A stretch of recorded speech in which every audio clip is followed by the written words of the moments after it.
Hello friend, आप सभी का स्वागत है हमारे यूट्यूब चैनल पर।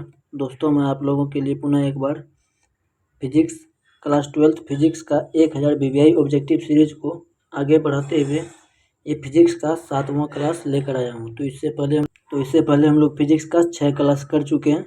तो आज ये हम फिजिक्स का 7वां क्लास करने जा रहे हैं, जिसमें कि आज हम लोग फिजिक्स का 35 महत्वपूर्ण प्रश्न करेंगे, जो कि आपके एग्जाम के लिए काफ़ी ज़्यादा इम्पोर्टेंट साबित होने वाला है। तो दोस्तों, मैं बता दूं, यदि आप लोग इस चैनल पर नए जुड़े हैं तो कृपया चैनल को सब्सक्राइब करें और ज़्यादा से ज़्यादा अपने दोस्तों को शेयर करें। तो जो लोग उस वीडियो को नहीं देखे हैं तो जाकर के देख सकते हैं, जिसका प्लेलिस्ट बना हुआ है। तो चलिए फ्रेंड, आज हम लोग ये फिजिक्स का 7वां क्लास को स्टार्ट करते हैं। तो आज का ये हमारा प्रश्न नंबर 1 है। हवा में एप्सिलॉन आर का मान होता है। ऑप्शन आपके पास 0 होता है, या फिर अनंत होता है, या 1 होता है, या फिर 9 गुना 10 पर पावर 9 होता है। तो इस प्रश्न का जो आपका सही जवाब हो जाएगा वो होगा ऑप्शन नंबर सी 1, यानी कि हवा में एप्सिलॉन आर का मान 1 होता है। अगला प्रश्न है आपका प्रश्न नंबर 2। प्रश्न नंबर 2 है, निम्नलिखित में कौन संबंध सही है।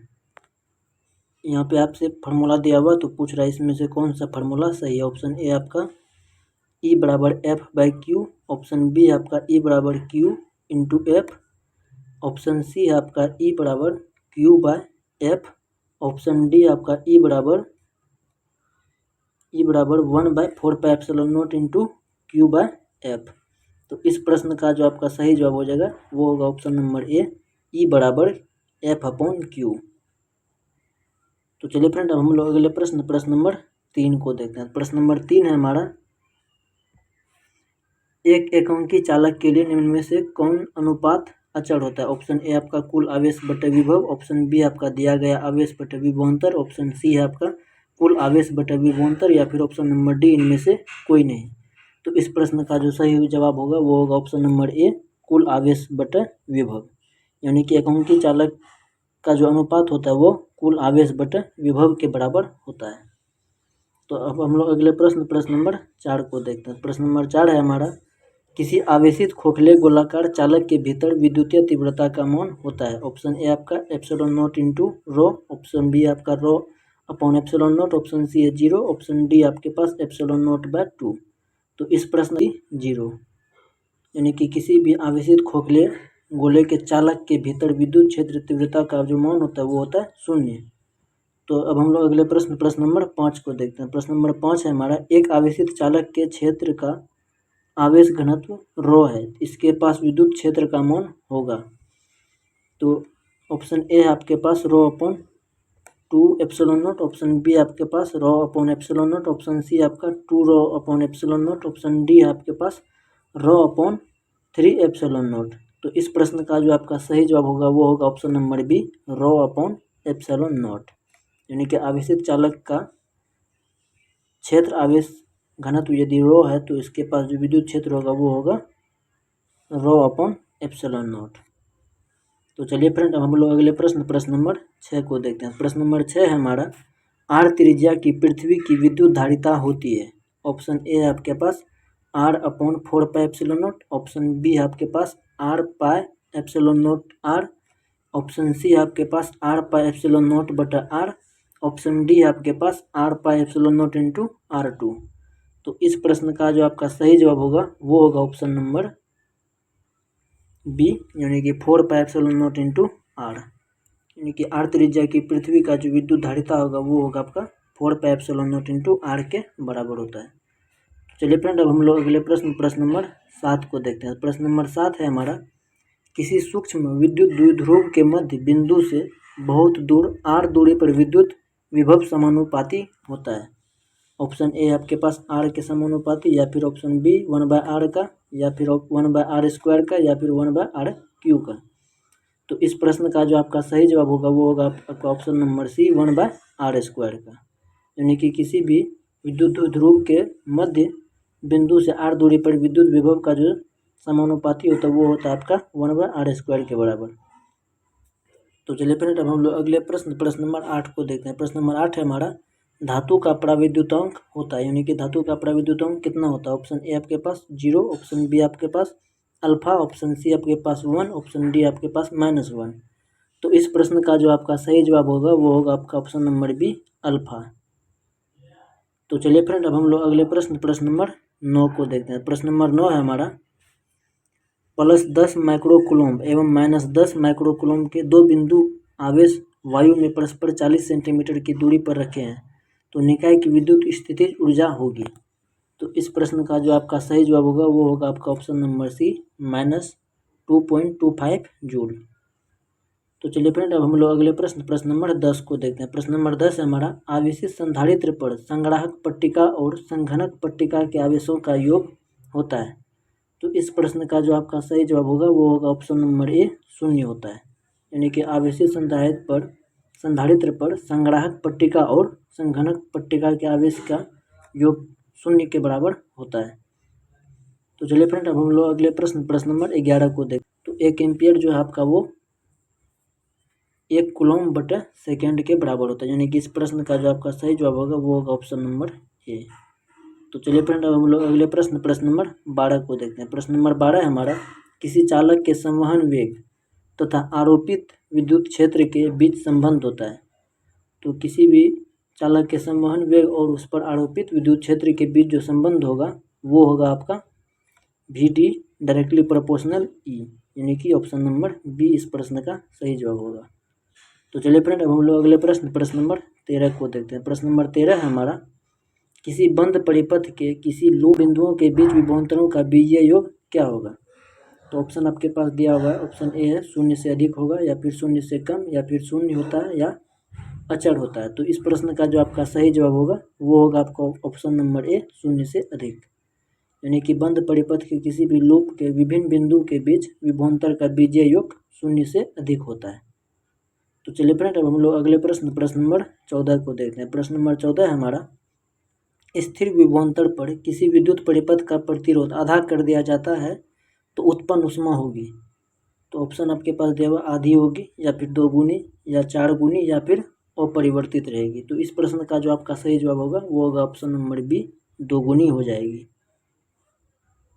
यानी कि किसी भी विद्युत परिपथ में यदि आप प्रतिरोध को आधा कर दीजिएगा तो उसमें जो ऊष्मा यानी कि हीट जो उत्पन्न होगा वो 2 गुना उत्पन्न हो जाएगा। तो चलिए फ्रेंड, अब हम लोग अगले प्रश्न नंबर 15 को देखते हैं। प्रश्न नंबर 15 हमारा, विशिष्ट प्रतिरोध या प्रतिरोधकता का एसआई मात्रक होता है। तो ओम मीटर हो जाएगा इस प्रश्न का सही जवाब। यानी कि विशिष्ट प्रतिरोध या फिर प्रतिरोधकता का एसआई मात्रक ओम मीटर होता है।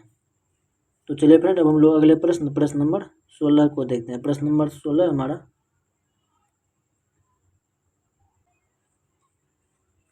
कुछ इलेक्ट्रॉन वोल्ट के बराबर होता है।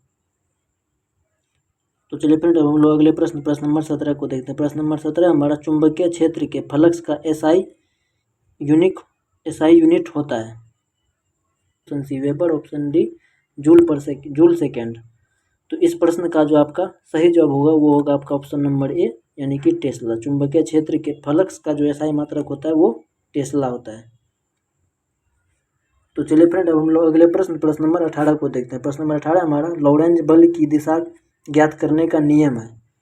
यानी कि लॉरेंज बल की दिशा किस नियम की सहायता से हम लोग ज्ञात कर सकते हैं। तो इस प्रश्न का जो आपका सही जवाब होगा वो होगा ऑप्शन नंबर ए, फ्लेमिंग के बाएं हाथ का नियम। यानी कि फ्लेमिंग के बाएं हाथ के नियम की सहायता से हम लोग लॉरेंज बल की दिशा ज्ञात कर सकते हैं। तो चलिए फ्रेंड, अब हम लोग अगले प्रश्न नंबर 19 को देखते हैं। प्रश्न नंबर 19 है हमारा, चुंबकीय क्षेत्र में गतिमान कण अपरिवर्तित रहता है। जो गतिमान कण होता है उसका क्या अपरिवर्तित रहता है। ऑप्शन है आपके पास, वेग, या फिर केवल चाल, या केवल गतिज ऊर्जा, या फिर चाल और गतिज ऊर्जा दोनों। तो इस प्रश्न का जो आपका सही जवाब होगा वो होगा आपका ऑप्शन नंबर डी, चाल और गतिज ऊर्जा। तो चलिए फ्रेंड, हम लोग अगले प्रश्न नंबर 20 को देखते हैं। तो प्रश्न नंबर 20 है हमारा, गैल्वेनोमीटर में शंट का उपयोग किया जाता है। गैल्वेनोमीटर में शंट का उपयोग किस लिए करते हैं।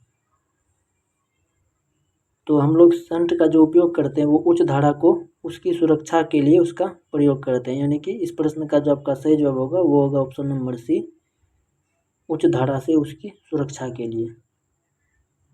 तो चलिए फ्रेंड, अब हम लोग अगले प्रश्न नंबर 21 को देखते हैं। प्रश्न नंबर 21 है हमारा, किसी m द्रव्यमान के v वेग से गतिमान कण का तरंग दैर्ध्य होता है। तो इसका जो तरंगधैर्य होगा वो होगा आपका लैम्डा बराबर h/mv के बराबर, यानी कि ऑप्शन नंबर बी इस प्रश्न का सही जवाब हो जाएगा। तो चलिए फ्रेंड, अब हम लोग अगले प्रश्न नंबर 22 को देखते हैं। प्रश्न नंबर 22 है हमारा, निम्नलिखित में से किन पदार्थों की प्रवृत्ति बाह्य क्षेत्र में मजबूत चुंबकीय क्षेत्र से कम जाने की होती है। ऑप्शन ए आपके पास प्रतिचुंबकीय पदार्थ, ऑप्शन बी अनुचुंबकीय पदार्थ, ऑप्शन सी लौह चुंबकीय पदार्थ, या फिर ऑप्शन डी इनमें से कोई नहीं। तो इस प्रश्न का जो आपका सही जवाब होगा वो होगा ऑप्शन नंबर ए प्रतिचुंबकीय पदार्थ। तो चलिए फ्रेंड, अब हम लोग अगले प्रश्न नंबर 23 को देखते हैं। प्रश्न नंबर 23 है हमारा, विद्युत चुंबक नरम लोहे के बनाए जाते हैं क्योंकि गर्म लोहा रखती है। ऑप्शन ए आपके पास अधिक चुंबकीय प्रवृत्ति तथा कम धारणशीलता, ऑप्शन बी आपके पास अधिक चुंबकीय प्रवृत्ति तथा अधिक धारणशीलता, ऑप्शन सी आपके पास अधिक चुंबकशीलता तथा अधिक धारणशीलता, या फिर ऑप्शन नंबर डी कम चुंबकशीलता तथा अधिक धारणशीलता। तो इस प्रश्न का जो आपका सही जवाब होगा वो होगा ऑप्शन नंबर बी अधिक चुंबकीय प्रवृत्ति तथा अधिक धारणशीलता। तो चलिए फ्रेंड, अब हम लोग अगले प्रश्न नंबर 24 को देखते हैं। प्रश्न नंबर 24 है हमारा, चुंबकीय प्रेरण का एसआई मात्रक है। तो चुंबकीय प्रेरण का जो एसआई मात्रक होगा वो होगा आपका टेस्ला, यानी कि चुंबकीय प्रेरण का एसआई मात्रक टेस्ला होता है।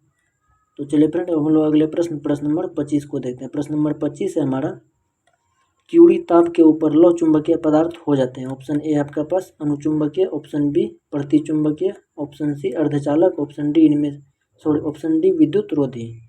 तो इस प्रश्न का जो आपका सही जवाब होगा वो होगा आपका अनुचुंबकीय, यानी कि क्यूरी ताप के ऊपर कोई भी लौह चुंबकीय पदार्थ अनुचुंबकीय पदार्थ बन जाता है। तो चलिए फ्रेंड, अब हम लोग अगले प्रश्न नंबर 26 को देखते हैं। प्रश्न नंबर 26 है हमारा, विद्युत चुंबकीय प्रेरण की घटना के आविष्कारक थे। ऑप्शन ए आपके पास Lenz, option B Faraday, option C Ruhmkorff, option D Fleming.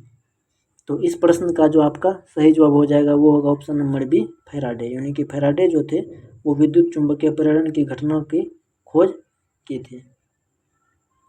तो चलिए फ्रेंड, अब हम लोग अगले प्रश्न नंबर 27 को देखते हैं। प्रश्न नंबर 27 है हमारा, 1/L की इकाई है। ऑप्शन ए आर की इकाई, ऑप्शन बी आपके पास LW की इकाई, ऑप्शन सी दोनों की इकाई, या फिर ऑप्शन नंबर डी किसी की भी नहीं। तो इस प्रश्न का जो आपका सही जवाब होगा वो होगा ऑप्शन नंबर डी किसी की भी नहीं।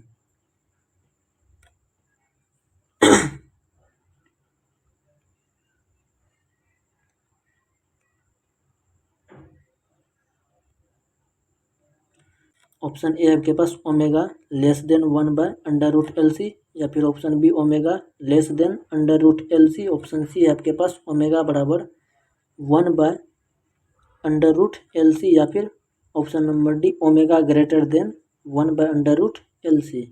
तो इस प्रश्न का जो आपका सही जवाब होगा वो होगा आपका ऑप्शन नंबर सी ओमेगा बराबर 1/√LC के बराबर। तो चलिए फ्रेंड, अब हम लोग अगले प्रश्न नंबर 29 को देखते हैं। प्रश्न नंबर 29 है हमारा, एक प्रत्यावर्ती धारा का समीकरण है I बराबर 16 sin 100πt। धारा का वर्ग माध्य मूल मौन तथा आवृत्ति मौन होगा।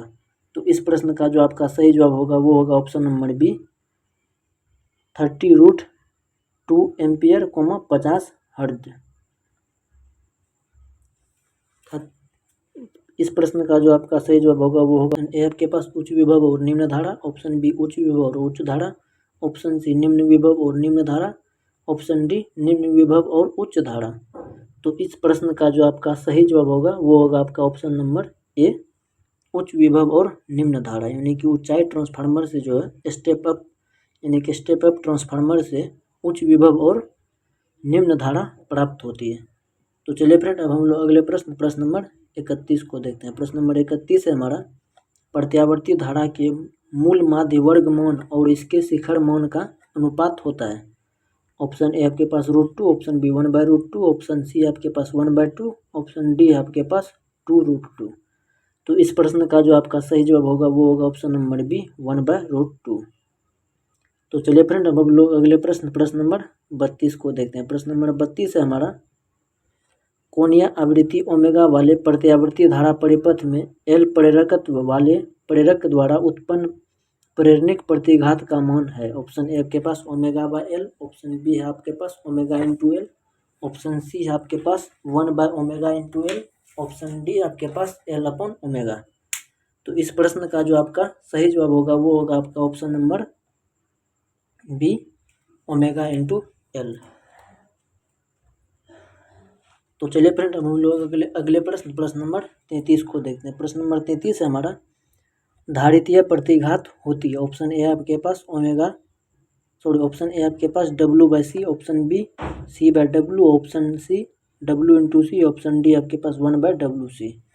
तो इस प्रश्न का जो आपका सही जवाब होगा वो होगा आपका ऑप्शन नंबर डी, 1/WC, यानी कि धारितीय प्रतिघात जो है 1/WC के बराबर होता है।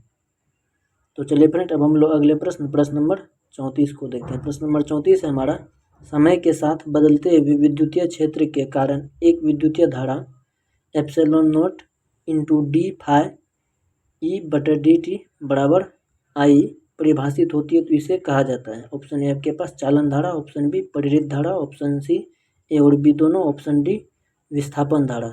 तो इस प्रश्न का जो आपका सही जवाब होगा वो होगा आपका ऑप्शन नंबर डी, विस्थापन धारा।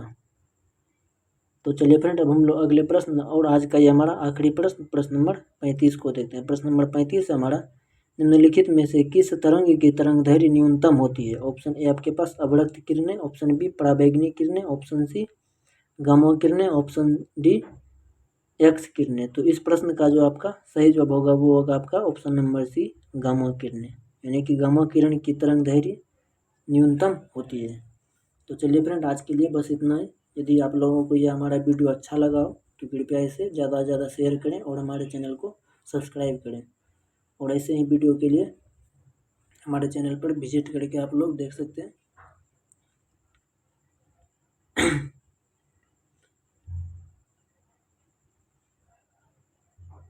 ज़्यादा से ज़्यादा सब्सक्राइब करें और अपने दोस्तों